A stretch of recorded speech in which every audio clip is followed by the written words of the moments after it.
Ingat, tidak ada orang yang ingkar membantah kitab abad 4 ini. Abna'ul imam, anak-anak daripada imam, fil Masri wa Syam wal Hasani wal Husain. Ini kitab abad ke-4. Beliau menunjukkan kitab Abna'ul Imam ini dengan penuh percaya diri tanpa harus menverifikasi, menyeleksi referensinya, ya, menanyakan kepada orang yang sudah lama mempelajarinya, lalu inilah kitab yang dicari-cari. Kitab Abna'ul Imam fi Misra wa Syam Al Hasan wal Husain ini palsu. Semangat berapi-api, yang percaya diri, yang seakan-akan tidak memiliki kesalahan. Bagai kata dalam tempurung, yakin, percaya diri, mantep gitu loh, tapi salah. Kesalahan yang pertama, beliau menyebutkan kitab ini adalah kitab abad 4, padahal yang benar Ibnu Toba ini wafatnya tahun 478 dalam satu versi. Oh, berarti ada di abad 5, bukan abad 4. Kesalahan yang kedua, beliau hanya memegang kitab, tidak membaca kitabnya. Artinya, kalau memang kitab ini setelah diteliti ternyata tidak ditemukan, tidak bisa dipisahkan mana yang tambahan, mana yang asli. Oh, berarti kitab ini kitab tadlis yang tidak bisa dibuat hujah. Katanya Imad Dajjal, ini ada kitabnya, kitab abad keempat. Sudah sahih di sini disebutkan bahwa Ubaid anaknya Ahmad. Ini kitab namanya Abna'ul Imam. Wah, Abna'ul Imam sudah saya bahas hampir 2 tahun yang lalu ketika pertama kali saya mengeluarkan tesis saya. Seorang kiai dari Pelamunan, Banten datang ke rumah saya. Kami akan kasih sop terganti. Kami akan berikan sop tegangan tinggi. Ya, jangan sembarangan, ya. Jangan sembarangan. Jangan kamu kira pribumi takut sama kamu. Tidak sama sekali. Kalau mereka mau kerjain satu kali saja kamu rubuh habis rata. Kalau mereka mau kerjain satu kali saja kamu rubuh habis rata. Tidak ada yang bisa tolong, ya. Orang punya kesabaran ada batasnya.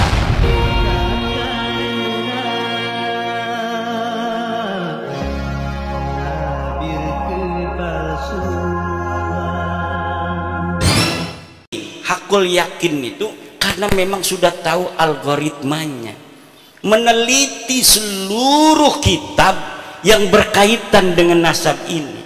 Jadi lamun arep digoyang-goyang ora bisa, digoyang-goyang ora bisa.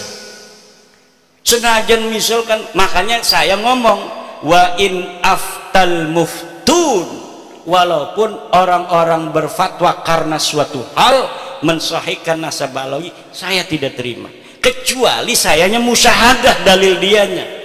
Sikima dalilnya bohong-bohongan kabeh, mau anak sing marah-marah wong tanggul kan.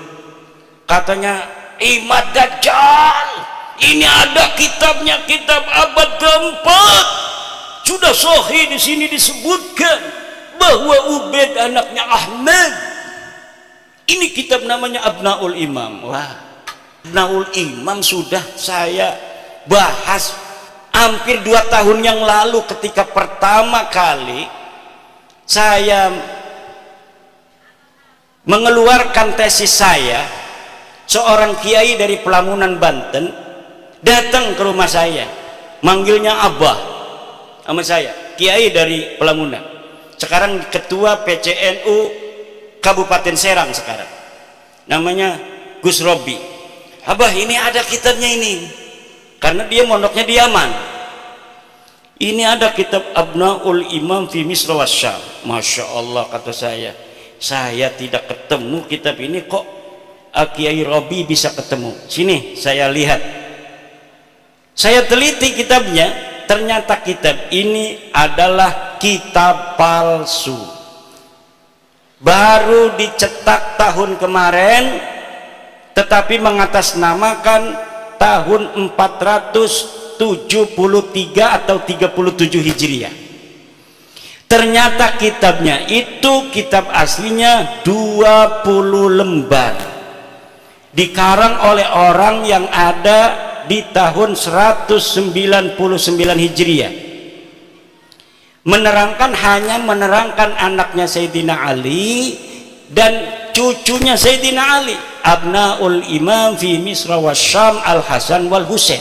Tidak menerangkan yang lainnya karena tahunnya saja masih tahun 199 Hijriah. Sedangkan Ubaid itu wafatnya 383 Hijriah. Masa iya orang yang hidup di tahun 199 Hijriah bisa mencatat orang yang ada di tahun 383 Hijriah? Bohong apa aku?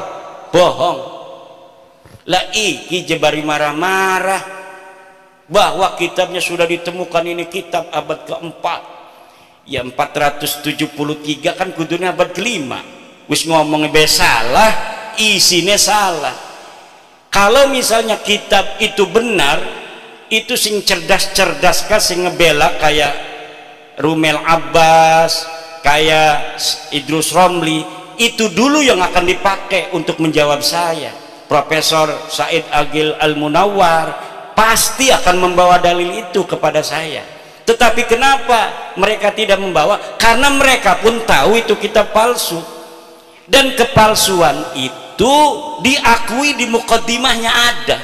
Mukaddimahnya ini kitab dikarang pada 199, tetapi kemudian ditambahi pada abad ke-12, ditambahi lagi pada abad sekian, ditambahi lagi oleh yang terakhir Yusuf Jamalul Lail yang baru wafat beberapa tahun kemarin.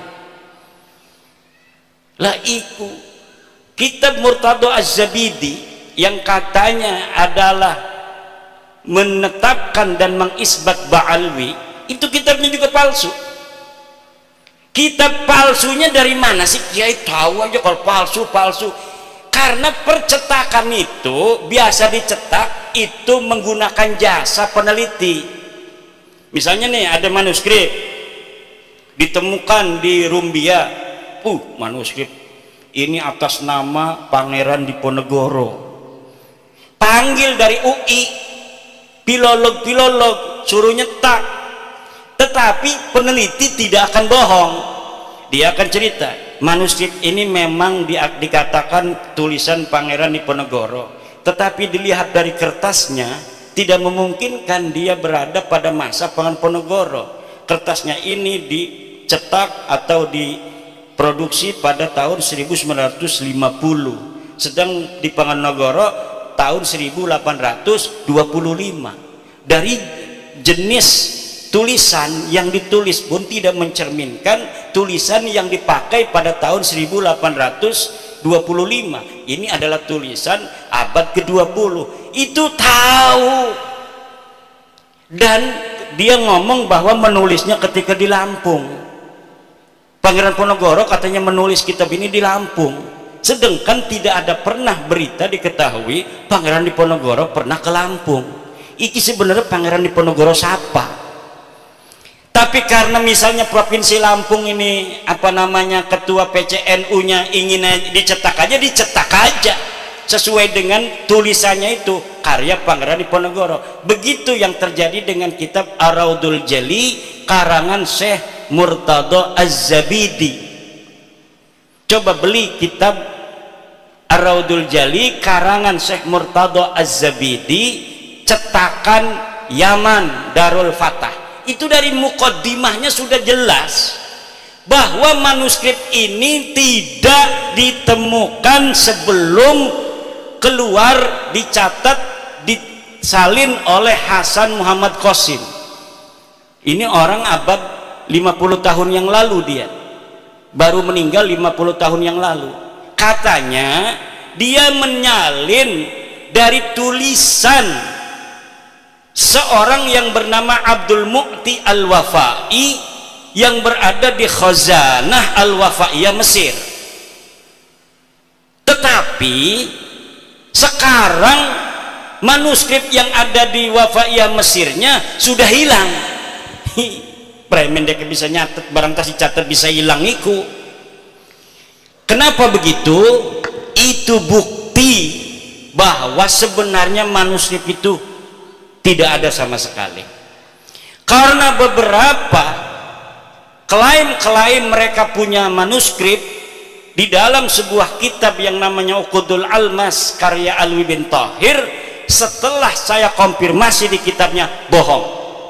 Misal bahwa Imam Ahmad bin Isa berhijrah dari Basrah ke Yaman, disebutkan oleh Imam Al-Ubaidili di dalam kitabnya. Saya buka kitabnya Imam Al-Ubaidili, tidak ada keterangan itu. Kemudian bahwa Ahmad bin Isa bergelarnya tidak pernah ada Al-Abah dan An-Nafat, gelarnya menurut dia hanya Al-Muhajir. Ternyata tidak seperti itu. Kitab yang dia sebutkan tidak menyebutkan An-Nafat. Saya lihat ya yang bergelarnya An-Nafat, tukang minyak. Yang satu lagi bergelarnya Al-Abah. Al-Muhajir tidak pernah ada di kitab-kitab dari mulai hidupnya Ahmad bin Isa sampai dimunculkan pada 800 tahun kemudian nama Al-Muhajir sebagai alibi bahwa Ahmad bin Isa ini hijrah ke Yaman. Padahal yai Ahmad bin Isa ini ora pernah pindah ning Yaman. Laka sama sekali berita kepindahan Ahmad bin Isa ke Yaman. Dia terkonfirmasi kitab abad kelima Al-Ghaibah karangan At-Tusi adanya di kota Madinah Al-Munawwarah. Dicari kapan wafatnya, tidak ada berita kapan wafatnya. Dicari di mana dia ini dikebumikan, tidak ada. Kenapa sampai dia tidak dicatat? Mungkin dia mati muda, tidak terlalu banyak peran dalam kehidupan. Kalau orang yang banyak peran, ketua PCNU, ya kadang-kadang anak sing nulis di media online. Ketua PCNU menghadiri acara pelantikan PWI Kabupaten Lampung Tengah. Berarti dia historis pernah ada di media online. Coba nama yang hadir, coba lihat di Google, ketik nama Kiai Haji Suparman Abdul Karim, langsung merebet anak, dia historis, banyak yang memberitakan. Tapi kalau bapak-bapak kita yang tidak pernah ikut gabung-gabung di organisasi, dikir bening jero goa, gelati arane Samsuri lah kan yang Google wong dekeng tasawuf, tidak pernah ada interaksi dengan masyarakat luas. Begitu pula lah keberadaan seseorang yang dikatakan dengan kesejarahan yang begitu luar biasa, pasti ada saja orang-orang sekitar dia yang menginformasikan tentang aktivitasnya waktu dia hidup. Tetapi nama-nama Ba'alwi ini sama sekali tidak ada. Faqih Muqaddam jere bisa mi'raj 70 balen sebengi. Dia ada di abad ke-6. Banyak kitab abad ke-6 di Hadramaut di Yaman yang memberitakan tentang ulama-ulama Hadramaut. Satu pun tidak ada yang memberitakan orang ulama di Tarim namanya Faqih Muqaddam. Laka pemaning karo keramat-keramatin. Makanya Abdul Qadir Jailani pun kalah pangkatnya oleh Faqih Al-Muqaddam. Kenapa namanya Al-Muqaddam? Karena dia orang yang paling tinggi derajatnya.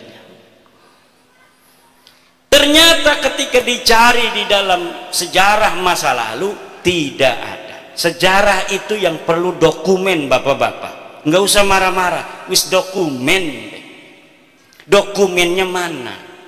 Kalau tidak sejaman, yang primer, yang sekunder, yang kira-kira dia bisa mendeteksi orang yang ada pada abad sebelumnya. Kalau misalnya tidak ditemukan pada abad-abad yang mendekati, maka yang ditemukan yang paling dekat, senajan 100 tahun, ini yang akan dipakai. Nanti apabila ditemukan yang lebih tua, maka yang muda yang bertentangan yang dengan yang lebih muda ini harus namanya tesisnya ini sudah ada antitesis, sudah tidak bisa dipakai lagi. Bengen surah istifadah Habib iki kabeh bin Syihab bin Smith bin Yahya As-Sagab turunan Nabi, tapi siki anatesis abade abad tua 4, 5, 6, 7, 8, 9 bahwa deket duduk putune Kanjeng Nabi, ya kudu nerima. Tes DNA ini melenceng, turunan Nabi kudune J1 dekema, tes DNA ini hasilnya G haplogrupik. Turunan Nabi Muhammad, turunan Nabi Ibrahim J1 haplogrupnya. Mereka 180 orang yang sudah tes DNA kebanyakan G. Ini menunjukkan bahwa mereka bukan sebagai turunan Nabi, tapi juga bukan orang Arab. Kenapa sih kepuntang-puntang Kiai Imad kok ngomong ikut terus? Karena penting buat warga NU yang percaya kepada penghormatan kepada keluarga Nabi hanya warga NU. Lamun putu Nabi asli mah dimai duit gemumbu dibalikakan maning. Putu Nabi asli kependak, putu Nabi asli misalkan bapak-bapakku, bapak menghormati dekenya lebih menghormati nanane. Itu ciri-ciri keturunan Nabi asli. Kalau kita menghormati dia, lebih menghormati kita. Kalau kita ngasih duit, dia lebih ngasih duit pada kita, karena nggak mau kalah keturunan Nabi pada kebaikan. Kalau orang tawadu, maka kita akan kalau kita tawadu, dia akan lebih tawadu. Itu ciri keturunan Nabi asli. Lebih baik dia yang menanggung derita daripada rakyat yang menanggung derita. Itu ciri keturunan Nabi asli. Bukan yang mengorbankan orang lain untuk kepentingan dia. Bukan. Ciri Nabi asli itu keturunannya adalah keturunan Nabi asli. Dia rela menderita, yang penting umat Islam ini bahagia. Bukan sebaliknya, nyuruh orang-orang berantem demi kepentingan dia, sementara dianya aman-aman saja. Nyuruh orang-orang Indonesia berantem, dianya enak-enakan tidur. Orang-orang yang bodoh dari orang-orang yang bisa dipengaruhinya suruh gulet sama orang-orang yang menentang kepentingan dia. Ini adalah yadullu ala annahum laisu min duriyati Rasulillah Muhammad sallallahu alaihi wasallam bil marrah. Sama sekali bukan. Dari cara wajahnya ngomong marah, hal tarawna fi wajhihi nuran nubuwah. La idza ra'ainahum ma ra'aina fi wujuhihim nuran nubuwah minar rahmah. La nanduru ila wujuhihimur rahmah, walakin nanduru ila wujuhim at-takabbura wat-tafakhura wat-ta'aliya 'alal akharin.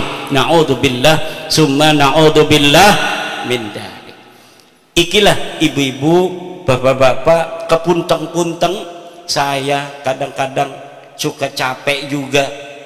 Tetapi karena ini merupakan sebuah, menurut saya, la yajuzu lil alimi kitmanu ilmihi fi hadal bab, ay fi hada tajwiri nasab, fil babi ay fi tajwiri nasab.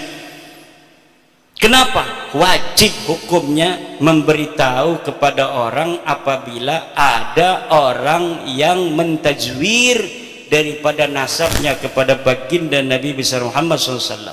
Kenapa? Karena Nabi Muhammad punya hak untuk dinisbatkan kepadanya hanya keturunannya yang asli. Kenapa akan memalukan Rasulullah?